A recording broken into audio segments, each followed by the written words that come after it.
बिस्मिल्लाहिर्रहमानिर्रहीम। खातिन हज़रात, कुछ लोग भी सदाबहार और शाहकार होते हैं।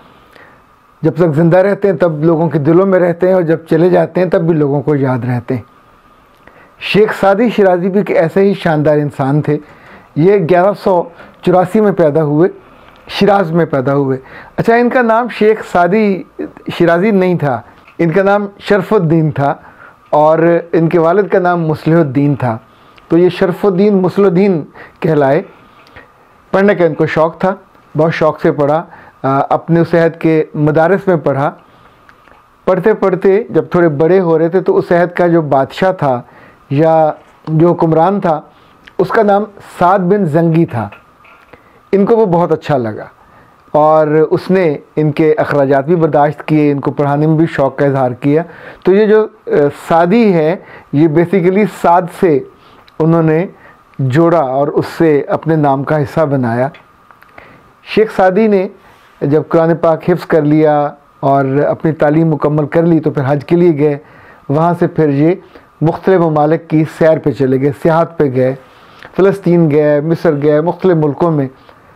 जब वापस आए तो इन्होंने फिर लिखा कि जो लोग मिस्र से आते हैं वो मिस्री साथ लेके आते हैं और मैं जो मिस्री लेके आया हूँ अपने दोस्तों के लिए, जो कि खाली हाथ आना मुझे पसंद नहीं है।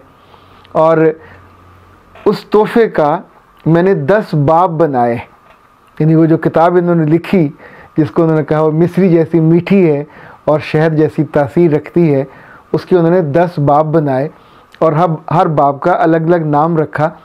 ये किताब बोस्तान कहलाई। 2 किताबें ऐसी हैं जो शेख सादी के नाम से दुनिया में आज भी ज़िंदा हैं, बोस्तान और गुलिस्तान। ये जो बोस्तान थी ये 655 में मुकम्मल हुई और तब से आज तक वो किताब और उसकी जो हकायात वो इतनी खूबसूरत हैं, इतनी शानदार हैं, शेरों की सूरत में हैं और उसके बाद आखिर में वो नतीजा देते हैं। मिसाल के तौर पे मैंने आज कहावत आपके लिए हकायत मुंतखब की। शेख सादी ने लिखा कि मामून रशीद का अहद था।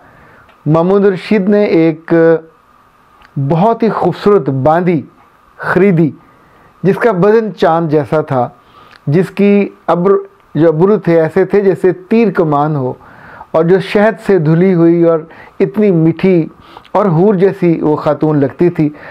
अक्ल थी उसमें, फ़हम था, दिखने में बहुत शानदार। उसने कहा ऐसा था जैसे कोई फलदार या फूलदार पौधा हो। शाम को जब मामून उस तक पहुँचे तो उस बांदी ने अपना आप उसके सुपुर्द करने से इनकार कर दिया। मामून को इतना गुस्सा आया कि उसका जी चाहा कि वो तलवार लेके उसके सर के 2 टुकड़े कर दे। इस बात को बांदी ने भी महसूस किया कि ये क्या चाह रहा है।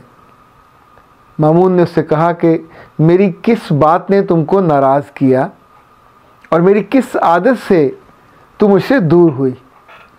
तो उसने कहा कि तीर और तलवार से इंसान एक दफ़ा मर जाता है, पर जो मुंह की बदबू है इससे इंसान बार बार मरता है और तेरे मुंह से जो बदबू आ रही है वो ऐसी वजह है जो मुझे तेरे करीब नहीं आने दे रही।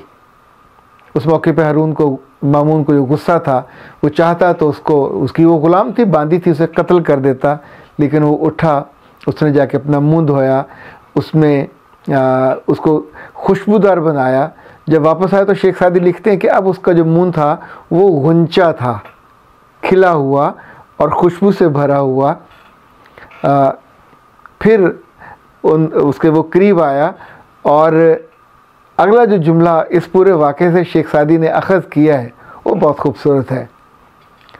वो कहते हैं कि ज़िंदगी में जो तुमको तुम्हारी कमी और कोताही का एहसास दिलाए, असल में दोस्त वो है जो तुम्हारी कमी और कोताही को तुमसे छुपा ले।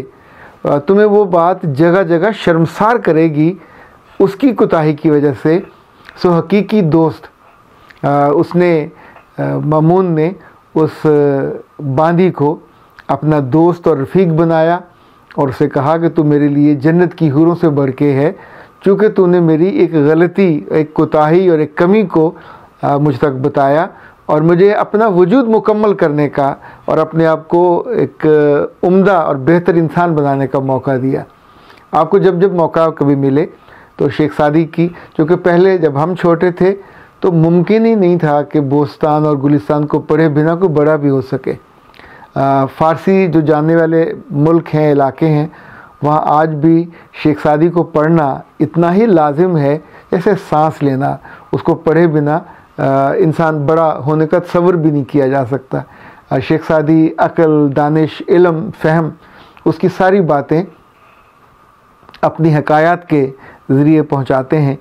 इसीलिए ऐसे लोग जिस भी माशरे में हों, जिस भी मुल्क में हों, ये बहुत कीमती होते हैं, बहुत शानदार होते हैं और बरसों बाद भी उस इलाके की, उस मुल्क की पहचान होते हैं। शेख सादी जब फ़लस्तीन में थे तो वहाँ उन्हें गिरफ़्तार कर लिया गया और गिरफ़्तार करके उन्हें खुदाई के काम पे लगा दिया गया। वहाँ एक शख्स ने उनको पहचान लिया और पहचान के 10 दिनार में उनको छुड़वा लिया। वो शेख सादी को अपने घर ले आए, उनकी मेज़बानी की, उनकी खिदमत की। जब वो उस घर में रह रहे थे तो उस शख्स को शेख सादी की आदतें बहुत अच्छी लगी, मिजाज बहुत अच्छा लगा और उन्होंने उसको अपनी बेटी से ब्याह दिया, अपना दामाद बना लिया। और ये जो वाक़या था इसको भी शेख सादी ने बयान किया। शेख सादी जब वापस आ रहे थे तो ये अहद था जब हलाकू ने बगदाद पे हमला किया। ये शेख सादी अभी शहर से बाहर थे जब पूरा शहर बर्बाद हो गया, उसे आग लगा दी गई और जितने कुतुब खाने थे और किताबें थी सब जला के दजला में बहा दी गई। उस दरिया का पानी कई दिन तक सिया रहा, इतनी किताबें जला दी गई और बहा दी गई। शेख सादी को बहुत दुख था, बहुत अफसोस था। ज़ाहिर है उनके तो ख्वाबों की सरज़मीन थी। हलाकू के 2 वज़रा का तारीख़ में ज़िक्र आता है, ख्वाजा शमसुद्दीन और ख्वाजा अलाउद्दीन। ये दोनों शेख सादी के बहुत कदरदान थे और शेख सादी ने बगदाद की बर्बादी पे जो बहुत उम्दा चीज़ें लिखी हैं, कलाम लिखा, ये उसके भी दिलदादा थे। इन्होंने एक दफ़ा शेख सादी को हलाकू के बेटे से मिलवाया। हलाकू के बेटे ने फरमाइश की कि मुझे कुछ बात बताइए, आपकी अक़ल का, दानिश का बहुत मैंने तज़किरा सुना है।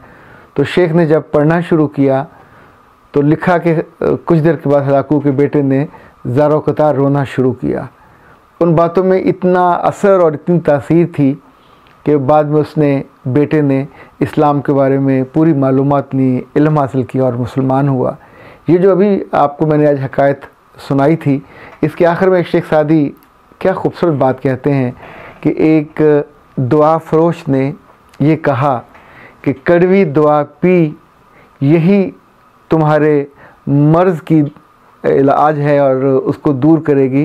फिर साथ कहा कि वो दुआ ऐसी हो जो मार्फत की छन्नी से छनी हो और इबादत के शहर से वो बनी हो। शेख सादी ने 100 साल उम्र पाई और जब वो फौत हुए तो उस वक्त साद बिन जंगी का बेटा जो अबू बकर जंगी है वो हुक्मरान था। आप सब लोग सलामत रहिए, सलामती का बायस बनते रहिए और वो लोग जिन्होंने दानिश को, जिन्होंने अक़ल को, जिन्होंने फ़हम को हम तक पहुँचाया, उनके लिए दुआ भी ज़रूर कीजिए। और ये भी कि हमारे अपने अहद में भी इस तरह के लोग हमें मिलें कि जो इस अहद की सच्चाई को और ख़ूबसूरती को अगले अहद तक पहुँचाने का बायस बने। इजाज़त दीजिए। अस्सलाम वालेकुम।